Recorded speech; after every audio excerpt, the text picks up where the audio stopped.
Yang pertama, tentang pengertian debat. Yang kedua, ciri-ciri debat. Yang ketiga, jenis-jenis debat. Yang keempat, unsur-unsur debat. Yang kelima, kaidah kebahasaan debat. Yang keenam, tata cara debat. Tahukah kalian apa itu debat? Debat menurut Kamus Besar Bahasa Indonesia adalah pembahasan atau pertukaran pendapat mengenai suatu hal dengan saling memberi alasan untuk mempertahankan pendapat masing-masing. Sedangkan debat menurut Doro Bubu Hendrikus adalah saling adu argumentasi antar pribadi atau antar kelompok manusia dengan tujuan mencari kemenangan untuk suatu pihak. Sedangkan debat menurut Henry Guntur Tatigan adalah sebagai kegiatan saling adu argumentasi antar pribadi atau antar kelompok manusia dengan tujuan mencapai kemenangan satu pihak.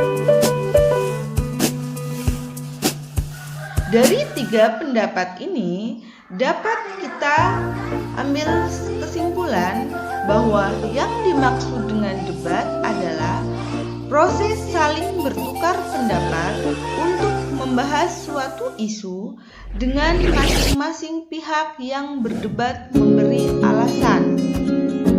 Apabila perlu, ditambah dengan informasi, bukti, dan data untuk mempertahankan pendapat masing-masing. Hasil debat biasanya menghasilkan sudut pandang baru yang bisa diterima kedua belah pihak. Sedangkan yang dimaksud dengan teks debat adalah teks yang berisi kegiatan debat. Yang selanjutnya adalah ciri-ciri debat. Ciri-ciri debat yang pertama, terdapat dua sudut pandang, yaitu afirmasi dan oposisi. Yang kedua, adanya proses saling mempertahankan pendapat. Yang ketiga, adanya saling argumentasi untuk memperoleh kemenangan. Yang keempat, adanya pihak penengah atau moderator. Selanjutnya, jenis-jenis debat. Yang pertama, debat pemeriksaan ulang.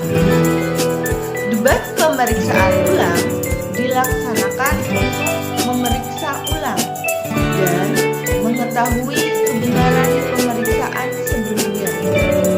Debat ini mengandung banyak pertanyaan yang saling berkaitan agar dapat mempertahankan posisi masing-masing tim. Debat ini biasanya sering ditemukan dalam persidangan yang terjadi antara jaksa dan pengacara. Kemudian yang kedua, debat parlementer atau majelis. Sesuai dengan namanya, debat parlemen atau majelis terjadi di tatanan eksekutif, yudikatif, atau legislatif suatu negara. Debat ini biasanya membahas mengenai undang-undang, kebijakan, atau hal-hal yang berkaitan dengan ketatanegaraan. Yang ketiga, debat konvensional atau formal atau pendidikan. Debat ini bertujuan memberikan kesempatan pada dua tim yang berseberangan untuk mengungkapkan beberapa argumen dengan tujuan untuk menguatkan materi debat atau justru argumen untuk melawan materi debat tersebut. Debat ini bertujuan untuk mengembangkan kemampuan kedua tim dalam mengemukakan argumen secara logis, jelas, dan terstruktur. Yang keempat, ada debat kompetitif.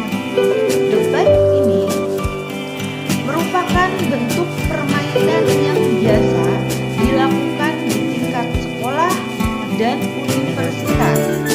Dalam hal ini, debat dilakukan sebagai pertandingan dengan aturan yang jelas dan ketat antara kedua pihak yang masing-masing mendukung dan menentang sebuah pernyataan. Selanjutnya, unsur-unsur debat. Unsur debat yang pertama yaitu mosi. Mosi merupakan permasalahan yang diperdebatkan. Yang kedua adalah tim afirmasi. Tim afirmasi disebut juga sebagai tim pro. Tim ini merupakan tim yang setuju pada mosi yang diperdebatkan. Yang ketiga, tim oposisi. Tim ini juga disebut sebagai tim kontra. Tim ini tidak menyetujui atau menentang adanya mosi yang diperdebatkan. Yang keempat adalah tim netral. Tim netral bertugas mengambil jalan tengah antara pihak yang mendukung dan yang menolak disertai syarat atau kondisinya. Tim netral bersifat opsional. Jadi dalam sebuah debat boleh tidak ada. Kemudian juri yang dipanggil. Juri yang dipanggil di sini bertugas untuk menentukan pemenang dalam debat. Sedangkan penonton bertugas memberi semangat kepada tim yang didukung. Selanjutnya adalah moderator. Moderator merupakan orang yang memimpin dan memandu jalannya debat. Dan yang terakhir, penulis atau notulis. Penulis atau notulis bertugas mencatat pokok-pokok pandangan dan argumen masing-masing pihak. Selanjutnya ada kaidah kebahasaan debat. Yang pertama, menggunakan ragam bahasa baku atau ilmiah.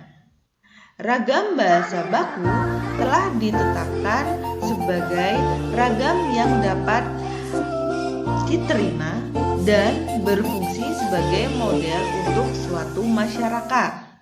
Kemudian yang kedua, menggunakan makna lugas atau denotatif atau makna yang sebenarnya.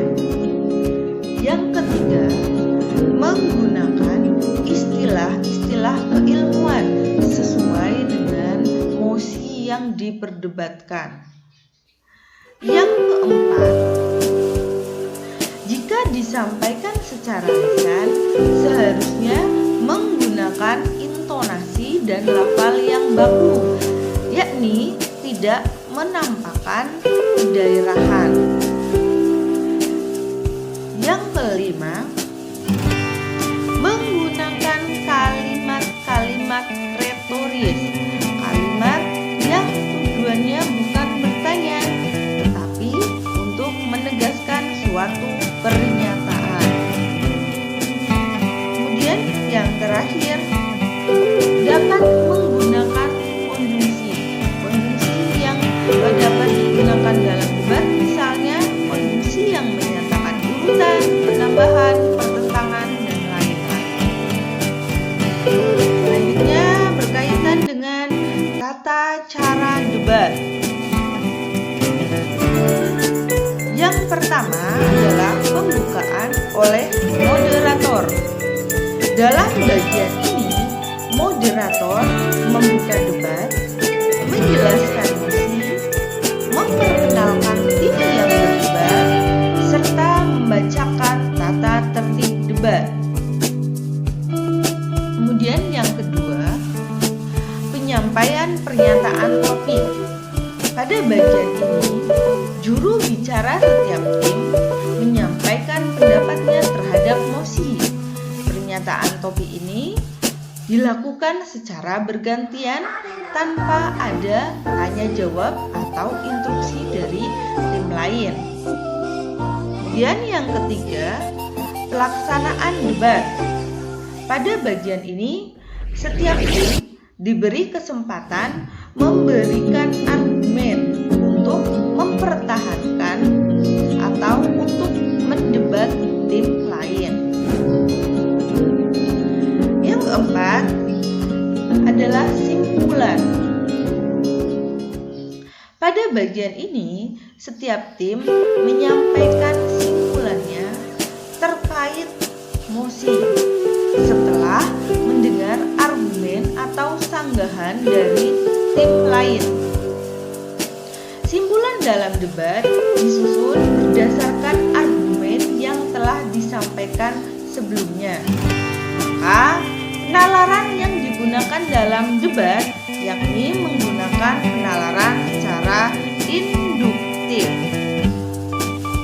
Penalaran secara induktif ada 3 cara, yakni yang pertama, generalisasi. Generalisasi berpangkal pada pernyataan yang bersifat khusus, kemudian ditarik pernyataan yang bersifat umum. Yang kedua, analogi. Analogi merupakan proses penarikan kesimpulan berdasarkan atas perbandingan dua hal yang berbeda. Akan tetapi, karena mempunyai kesamaan dari segi fungsi atau fungsi, kemudian keduanya dibandingkan atau disamakan. Kesamaan inilah yang menjadi dasar penarikan kesimpulan. Kemudian yang ketiga, sebab akibat. Dalam pola penalaran ini, sebab bisa menjadi gagasan utamanya, sedangkan akibat menjadi gagasan penjelasnya. Namun, dapat terjadi sebaliknya. Beberapa sebab dapat menjadi gagasan penjelas, sedangkan akibat menjadi gagasan utamanya.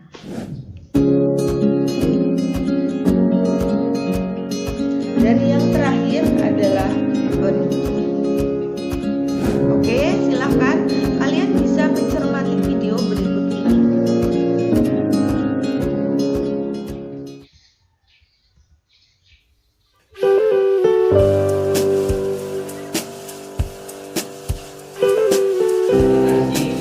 Tidak diperlukan. Dan sekarang kita akan beranjak pada ronde kedua. Tim 3 selaku tim pro sudah siap. Tim 4 sebagai tim kontra sudah siap. Akan mendebatkan mosi kedua. Mosi kedua adalah penggunaan bahasa asing dalam komunikasi sehari-hari menunjukkan kurangnya rasa nasionalisme seseorang. Baiklah, kalau begitu kita akan mulai. Kemudian dari pembicara pertama tim pro atas nama Cynthia Clara Arini Putri, silakan. Waktunya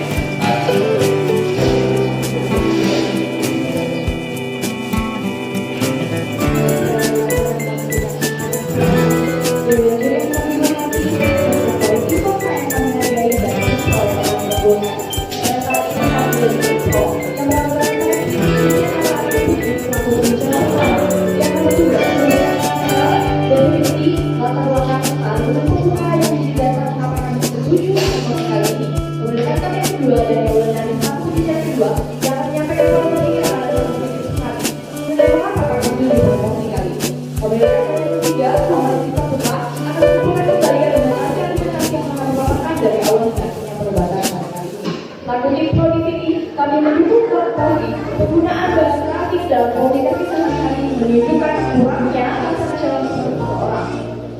Sebelum